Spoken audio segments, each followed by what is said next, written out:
Yo, what's going on, guys? Welcome back to another Sunday watch list. We do have some economic reports coming up this week. We have some big ones being CPI on Thursday and PPI on Friday. Wednesday, we also have FOMC minutes. So it's not the actual FOMC meeting, it's like a recap of what they said in the FOMC meeting a couple weeks ago. So it always happens a couple weeks after the meeting, just doing a recap of what happened. You don't get FOMC type price action, but sometimes it can be slow going into it. So it's just important to be aware of to know when to pay attention to price action if it can be slow going into it, or as soon as it starts, maybe it could have some volatility depending, right? So just something to take note of, whether you're going to be risk on or risk off. Preferably, I like being risk off. And then we have CPI and PPI in the morning. So a lot of things can change this week. Going into the charts, we do have, it was an interesting week. We had um a nice reversal. It looked like we were pushing lower right after rejecting 574, 575 at the start of the week. Big rejection, consolidation Tuesday, Wednesday, Thursday as well. Friday, we had non-farm payrolls, and we completely reversed this little short-term downtrend, very short-term downtrend that we were in.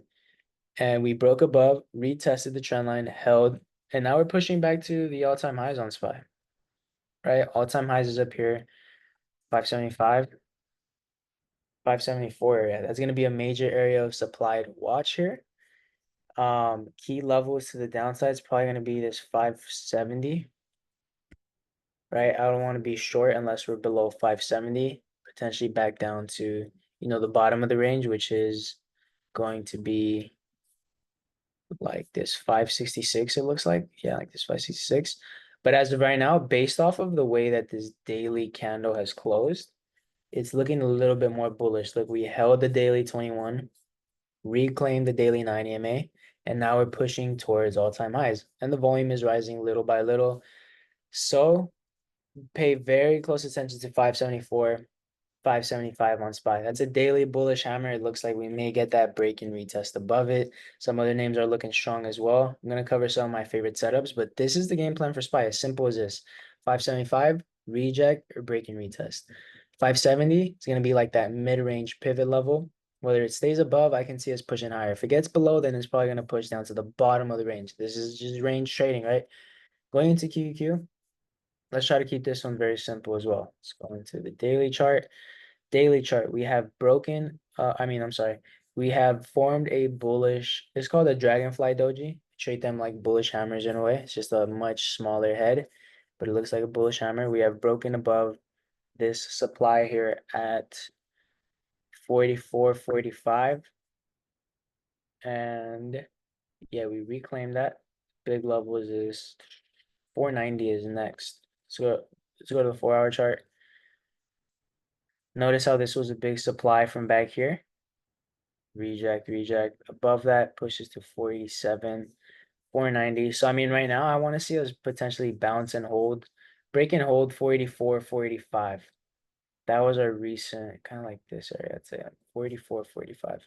Yeah, that was like the zone we were in. We reclaim that, so any bounce or retest of this area can be nice to long back into 490. Now above 490, that's where we could push to 494, and we have supply here at 496. Is going to be a level I have to be careful at because 496 gave us a huge rejection back here on July 17th. Big rejection from there, so I could definitely see us pushing up into there. For the downside, if we fell 484, we're probably pushing back down to these recent lows at 477 to 478. Yeah, like these lows down here, kind of like this whole zone down here. So that's the area I'd pay attention to just in case we do get weak off like CPI or PPI. We have to see, the market can change very quickly with those catalysts.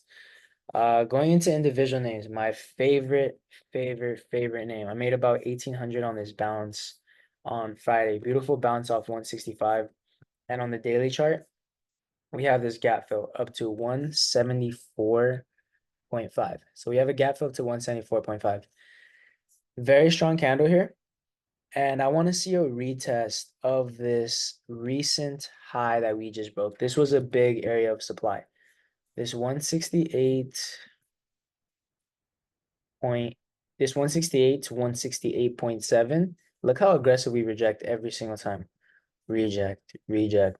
Even on Friday, we caught a big reject off of it. Look, reject off the open, but then we end up breaking later on in the day. So I took the bounce down here, caught it up to here, and I made about $1,800. And it's crazy because I had a side position on the side for 0 DTEs. Down here, I bought 170 calls for like $10. That wasn't the main position that made me the 1,800, but I threw about $100 into a 170 call. It was out the money on 0 DTEs. You know, it was a little bit of a riskier play, but I only threw $100 and the contracts were $10. Up here, once they went in the money, they were like $80. So it was an 800% trade on those specific contracts. But my main position, I went closer to the money and I caught it up to here. But insane trade on Friday. So AMD showed a lot of strength, right? AMD is showing a lot of strength. So I'm looking for a retest of this 168.7 to 168 previous supply retest. This is the risk reward here, right? If it gets below it, I stop out. If it holds, then I'm gonna look for that gap fill up to 174.5. Now, if it already goes and fills a gap fill pre-market, then I'm just gonna, look for a different setup. Breaking retest above 174.5 probably gets us to 180. It's not a bad move, but that's gonna be my main watch on that one. Next name is gonna be Tesla. Also showed some relative strength heading into Friday. We've been rejecting this 250 pretty much the whole week, it looks like. Yeah, we rejected right, we broke below aggressively on Wednesday, retested 250, failed. Retested 250, 251, failed. Friday, retested, failed, but we're pushing higher and we're like getting closer and closer to reclaiming that 251 area. So breaking retest above 251 can push us to 256. And it looks like this downtrend has broken as well, this high, lower high. And it looks like we're starting to get a break of that, right? Starting to get a break of that. We have also a bullish divergence on the hourly chart, right? Stock makes lower low, RSI makes higher low. I want to see a reclaim of 251 on this name, Tesla, for a move to 256. So just keeping it simple on this name. I think it has potential. Showed a lot of strength Friday.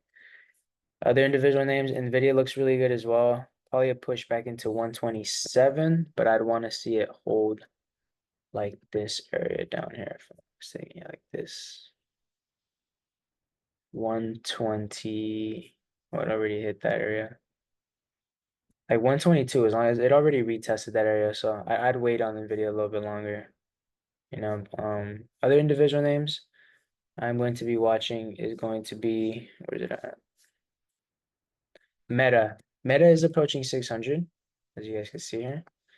Meta's approaching 600. It's pretty much at all-time highs. It's a little bit, like, I don't know if I want to chase this, but I want to see what's going to happen at the 600 area or even a retest of some of these levels down here. But as far as my main individual setups right now, I just really have SPY Qs and AMD and Tesla. Those are going to be my top four. SPY Qs, AMD, Tesla. It's still very important to chart the rest. If the market gets weak, this is going to be my favorite short setup because as everything has kind of like reclaimed a little bit, you can see everything is over here is green. What is not green is Microsoft. Microsoft's weak compared to everything else. So if the market gets weak, Microsoft below 414 is going to be a nice short to 410. Very good short to 410. It's about a $4.40 move. I think this looks good. It's about like $4 or $5 move here. If the market gets weak, this name will be that name that just sells off because it's relatively weak compared to everything else. And it's at that daily 200. If it holds and reclaims 420, shorts are off the table for Microsoft. But as of right now, it's weaker than the rest of the market. So I hope you guys took some key notes off of this. Let's see how those setups play out this week. I always update the broadcast channel for just in case the watch changes early in the morning. _Lex Trades on my Instagram. Also, make sure to comment on these videos, like any questions you guys may have. If you guys don't understand some of the terms that I'm saying, or if you guys ever have any questions, the only way to learn is to ask. So comment below, like the video, and join the broadcast channel. I always try to answer my DMs as well, do the best I can. So feel free to send a DM if you ever have questions or anything. And yeah, guys, let's have a great trading week. Just keep no CPI, PPI, FOMC minutes. Other than that, I hope you guys have a great trading week and thank you guys for watching. Peace.